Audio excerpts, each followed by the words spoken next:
Now, replacing a motorcycle drivetrain is a relatively straightforward job. I'm going to show the way I do it and a few tips that should make it easier for you.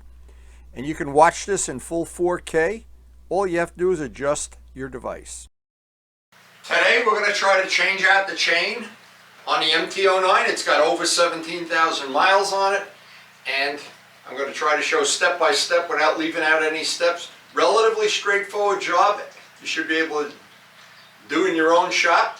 You do need a chain breaker or some way of breaking the chain and crushing the link. I'm going to try to show that and not leave out any steps. This is the chain we're going to be using today. It's a 525/55 link to fit the Yamaha MT09. Now, the first thing I always do is I will count the links in the chain. Of course, you get two master links, one for a press and one for a clip, and some decals, which if you have a big scratch on your bike, you can cover it up. But anyway, it's really important to me because I have gotten a chain that was one link too short in the past, and one link too short is the whole chain is useless. Now, once you take this out of the package, you'll feel there's some flypaper like grease on this that's going to wind up on everything you touch, and there's nothing you can really do about it.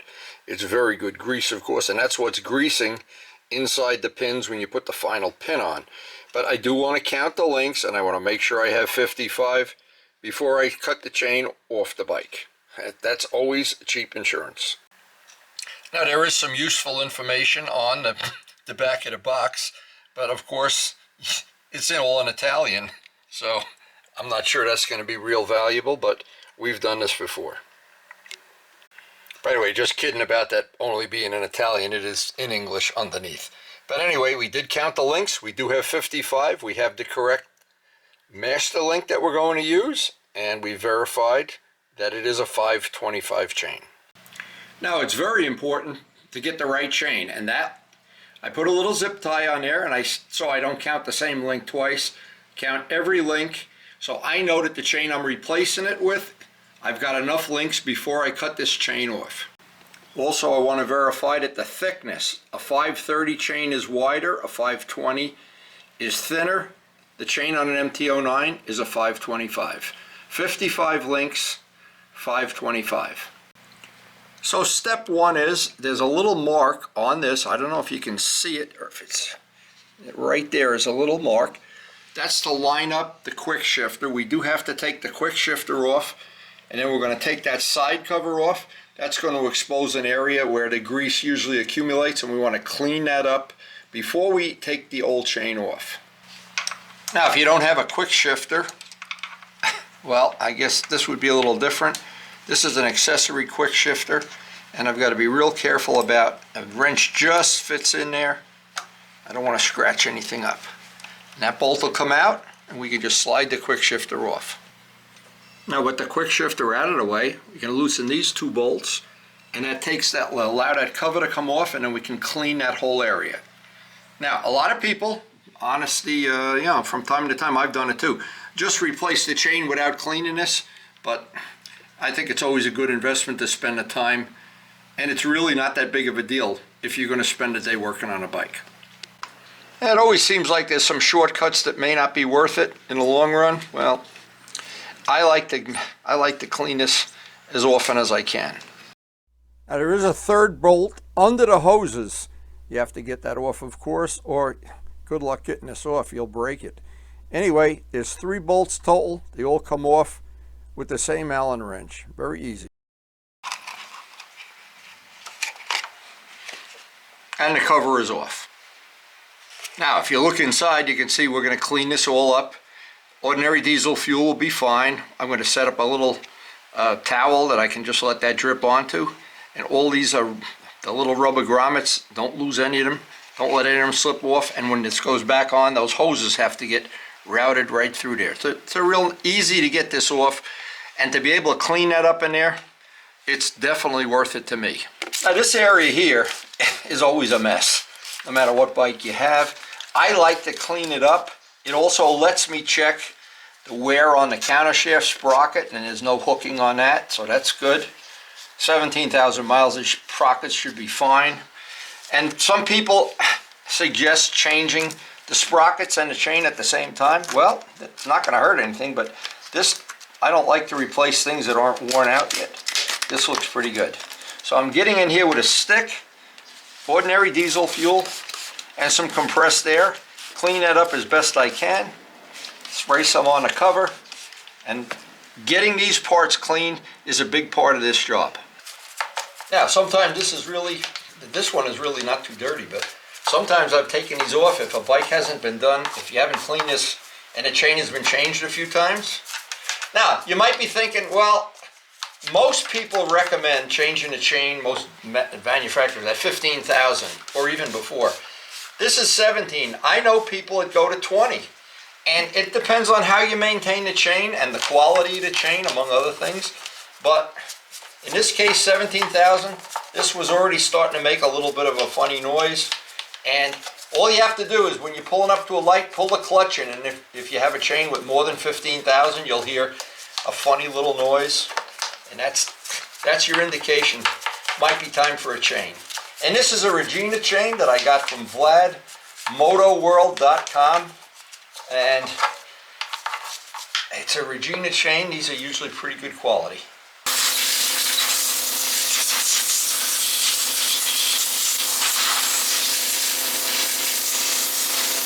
Cleaning up this cover is really a little bit of extra work, but I think it's worth it. Get rid of, I don't want the new chain to go down in there until with all this goop in there. It's worth a few minutes to do it right. You can see all the goop that came out of there. It's relatively clean now. We're ready to take care of business here. That cleaned up, the side cover cleaned up. And the next step on this, we want to put the bike in gear, and then I want to cut the chain. I'm going to grind off one of the plates just to make pulling a pin out. I only need to pull one pin out to make it a little bit easier. Now I keep all my chain braking and chain replacement stuff in one bucket. And this is a Motion Pro chain breaker, chain swedging tool. The instructions on this are excellent, but I'm going to try to show, at least give some idea of how I do it. Now this is just a spare link and I wanted to show this. You could take the chain breaking tool and press that pin out, but it puts a lot of extra work into the job, and there's really no reason to do it. If you have a grinder, I happen to have a grinder, you can grind off. If you grind off one of those pins flat, you can push the pin out with a lot less effort. Just makes it a little bit easier. Now, of course, you can do this a lot of different ways, and some people, I have seen people just cut the chain right off and put the new chain on. Yeah, it makes it a little bit easier if you can use the original chain to thread it through. That's what we're going to try to do. So now the bike is in gear. That'll hold the chain steady while we do the grinding operation, and I got a rag just to protect the back wheel from some of the little hot sparks.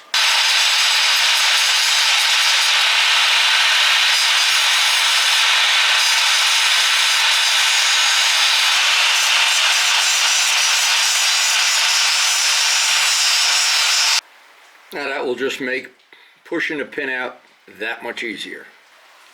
And this is how you set the tool up. As you tighten this pin is going to push in and push the pin right out the other side. And you could do this without grinding the link, but you just put a necessary strain on a tool. Another thing I remember when I bought the tool, I had bought a real cheap one, a $29 one. This one has stood the test of time. And as you can tell, you ride a lot, you're going to wind up putting a lot of chains on a bike. Now usually this will take a little bit of patience, and I guess there's other ways to do this, but sooner or later you hit a pin, you feel a pin kind of pop, and then you know you can just push it out the rest of the way.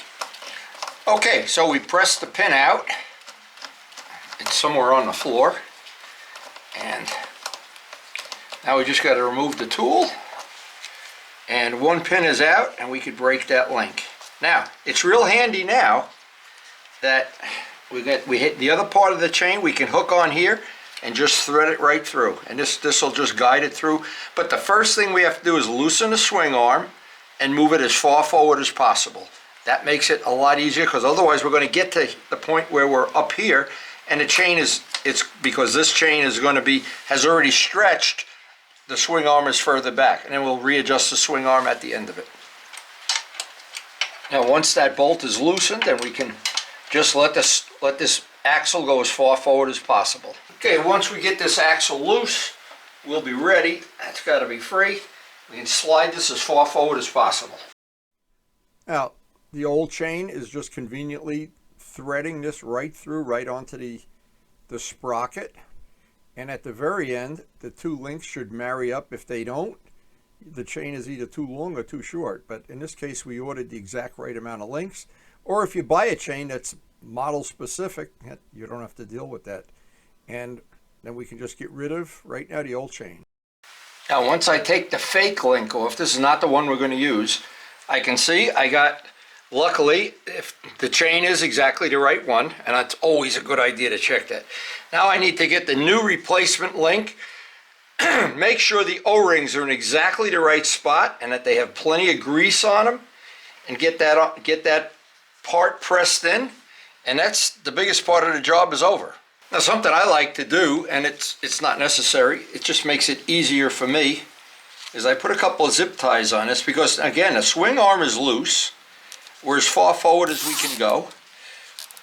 And this is just going to make it that if we walk away from the tool, it's not going to come off the sprocket, and then I have to thread, and sometimes it can be so messy with this grease. This Regina grease is really some sticky stuff.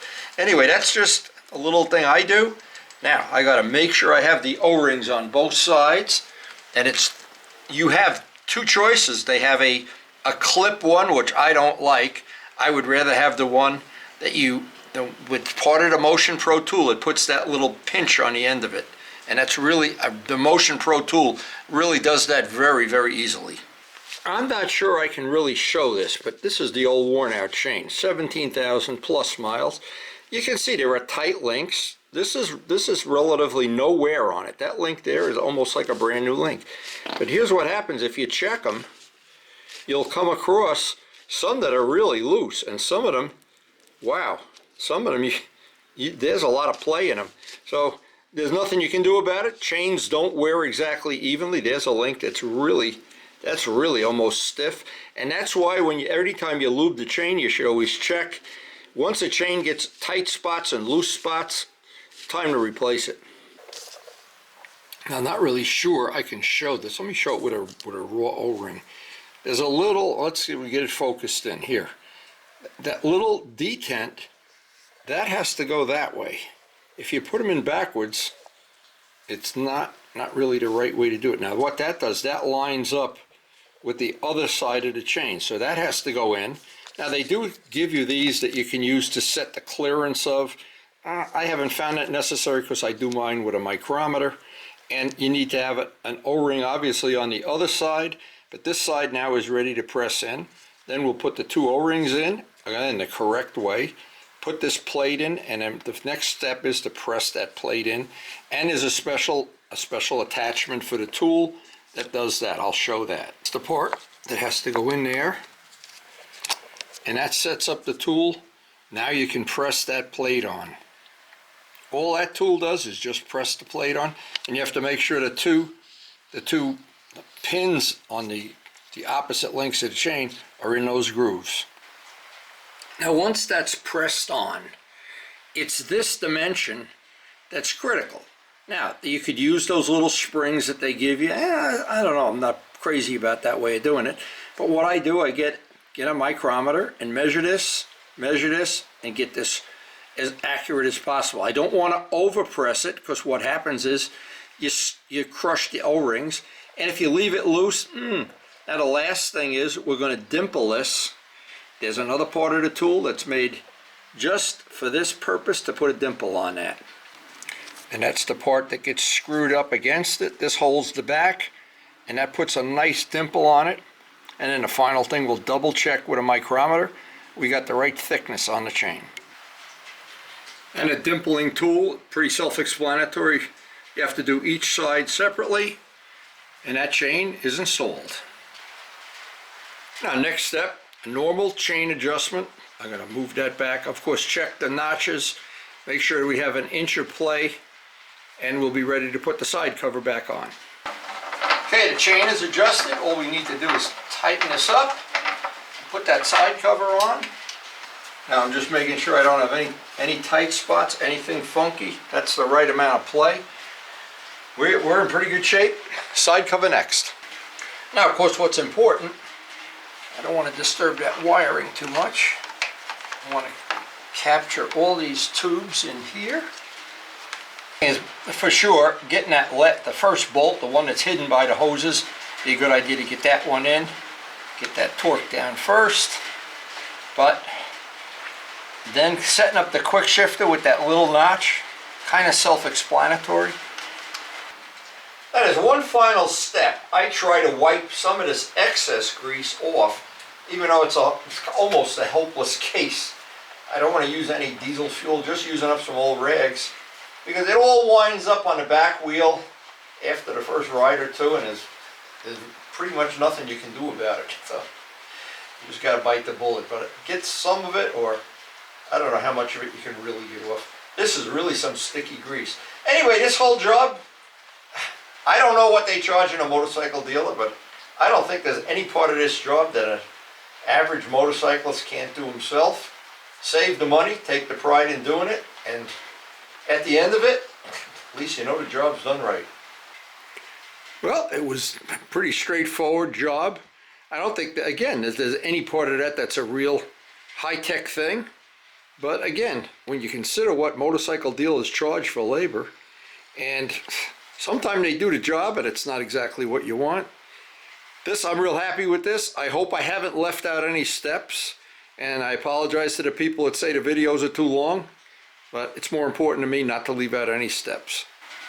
And on my humble motorcycle collection, there's always some maintenance to do, and we try to keep up with the maintenance.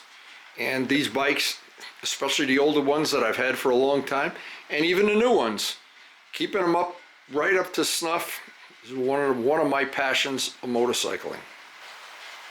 And it wasn't that long ago that we had a rusted out chain with some tight links and some loose links, and we're good now, probably for another 17,500.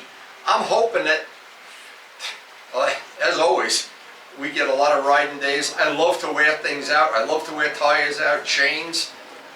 I know that I've gotten some good exercise. So I hope you did enjoy the video, and thank you so much for watching.